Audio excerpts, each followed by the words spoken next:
இந்த வீடியோக்கு கீழே இருக்கிற ரெட் கலர் பட்டனை சப்ஸ்கிரைப் பண்ணுங்கள், பக்கத்தில் இருக்கிற பெல் ஐக்கானை ப்ரெஸ் பண்ணுங்கள், அப்படியே உங்களுடைய லைக்கையும் கமெண்ட்டையும் கொடுத்துக்கோங்க. ஏனன்பா நம்ம இன்றைக்கி எதை பற்றி பேச போகிறோம், எதை பற்றி நம்ம பார்க்க போகிறோம். இன்றைக்கி இந்த வீடியோவில் நம்ம பார்க்க போகிறது வாட்ஸ்அப்பில் ஒரு முக்கியமான விஷயத்தை நம்ம பார்க்க போகிறோம். அது என்ன ஃபியூச்சர் அப்படின்னு பார்த்தீங்கன்னா, உங்கள் வாட்ஸ்அப் அக்கௌண்ட்டில் இது வரைக்கும் யாராவது உங்களுக்கு மெசேஜை ஷேர் பண்ணிவிட்டு அந்த மெசேஜை டெலீட் பண்ணியிருந்தால் அந்த மெசேஜை நீங்கள் எப்படி தெரிஞ்சுக்கிட்டுறது, எப்படி நம்ம ரீட் பண்ணுறது. ஸோ அதுக்குண்டான ஒரு மெத்தட் தான் இந்த வீடியோவில் நம்ம காட்ட போகிறோம். என் பேர் சையத், நீங்கள் பார்க்குற சேனல் தமிழ் டெக் ஜிஞ்சர். வாங்க முழுமையான வீடியோக்குள்ளே போகலாம்.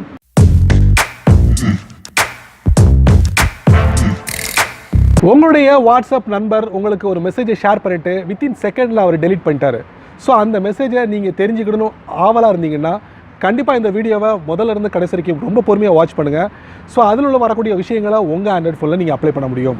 ஸோ அதுக்கு நீங்கள் என்ன பண்ணணும், வாங்க முழுமையான வீடியோக்குள்ளே போகலாம். வழக்கம் போல் உங்கள் ஆண்ட்ராய்ட் ஃபோனை ஓப்பன் பண்ணிக்கோங்க. ஓப்பன் பண்ணதுக்கப்புறம் இன்றைக்கி நம்ம பார்க்க போகிற அப்ளிகேஷன் எதுக்காக அப்படின்னு பார்த்தீங்கன்னா, நம்மளுடைய வாட்ஸ்அப் அக்கௌண்ட்டுக்காக.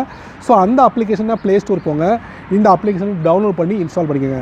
ஸோ இந்த அப்ளிகேஷன் எதுக்காக அப்படின்னு பார்த்தீங்கன்னா, ஒருவேளை உங்கள் நண்பர் அனுப்பின மெசேஜை அவர் கம்ப்ளீட்லி டெலீட் பண்ணிட்டாரு உங்கள் அக்கௌண்ட்டில், அதை எப்படி நம்ம ரிகவர் பண்ணுறது அப்படிங்கிறத இந்த வீடியோ நம்ம பார்க்க போகிறோம். அதுக்கு நம்ம என்ன பண்ணோம், இந்த அப்ளிகேஷனை டவுன்லோட் பண்ணி இன்ஸ்டால் பண்ணிக்கங்க. இன்ஸ்டால் பண்ணதுக்கப்புறம் அந்த அப்ளிகேஷனை ஓப்பன் பண்ணுங்கள். ஓப்பன் பண்ணதுக்கப்புறம் 3 முக்கியமான விஷயங்களை இதில் கவனிக்கலாம். ப்ரொவைட் நோட்டிஃபிகேஷன் அக்சஸ், அதை நீங்கள் இது பண்ணுங்கள். Please enable notification access for chat pin, அதில் எங்கே இருக்குதுன்னு பாருங்கள், எனேபிள் பண்ணிக்கோங்க, அலோவ் கொடுத்துக்கோங்க. அப்புறம் பேக் போங்க, மறுபடியும் ப்ரொவைட் ஓவர்லே பெர்மிஷன், அதை நீங்கள் டேப் பண்ணுங்கள். இக்னோர் பேட்டரி ஆப்டிமைசேஷன், அதை வந்து stop optimisation battery usage, okay yes கொடுத்துக்கோங்க. அதுக்கப்புறம் நெக்ஸ்ட் கொடுங்க. நெக்ஸ்ட் கொடுத்ததுக்கப்புறம் எல்லாமே உங்களுக்கு ஆக்டிவேட் ஆகிடுச்சு. இதில் பார்த்தீங்கன்னா சேட் அதர் ஸ்டேட்டஸ், இதில் பார்த்தீங்கன்னா provide permission for access media, okay. So allow கொடுத்துக்கோங்க, அலோவ் கொடுத்தாச்சு. டாப் ரைட்டில் பார்த்தீங்கன்னா ஒரு 3 டாட் இருக்கு, அதை நம்ம டேப் பண்ணி பார்ப்போம். அதில் செட்டிங்ஸ் என்ன இருக்குது பார்ப்போம். செட்டிங்ஸில் பார்த்தீங்கன்னா நோட்டிஃபிகேஷன் அக்சஸ் எனேபிள் இருக்குது, ஓவர்லே பெர்மிஷன் இதுவும் எனேபிள் இருக்குது. அதுக்கப்புறம் battery optimisation already permitted.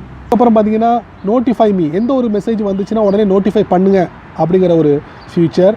Send notification to another phone, நோட்டிஃபிகேஷனை அனதர் ஃபோனுக்கு சென்ட் பண்ணக்கூடிய ஒரு வசதியும் இந்த அப்ளிகேஷனில் ஏற்படுத்தி கொடுத்துருக்காங்க. நண்பர்களே, எல்லா விஷயத்துக்கும் நம்ம வந்து எனேபிள் கொடுத்து செட்டப் பண்ணி வச்சாச்சு.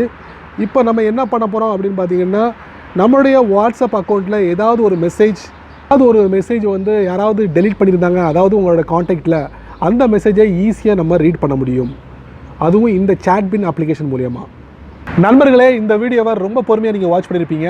ஸோ இந்த வீடியோவில் வரக்கூடிய ஒரு அப்ளிகேஷன் உங்கள் ஆண்ட்ராய்ட் ஃபோனுக்கு எந்த அளவுக்கு ரொம்ப சூட்டபுளாக இருக்குது அப்படிங்கிறத வழக்கம் போல் கீழே கமெண்ட் பாக்ஸில் பதிவு பண்ணுங்கள். அப்படியே என்னோட சேனலை பற்றி உங்களுடைய கருத்துக்களை கீழே கமெண்ட் பாக்ஸில் பதிவு பண்ணுங்கள். என்னோட சேனலுக்கு சப்ஸ்கிரைப் பண்ணுங்கள், ஷேர் பண்ணுங்கள், அதே அப்படியே லைக் பண்ணுங்கள்.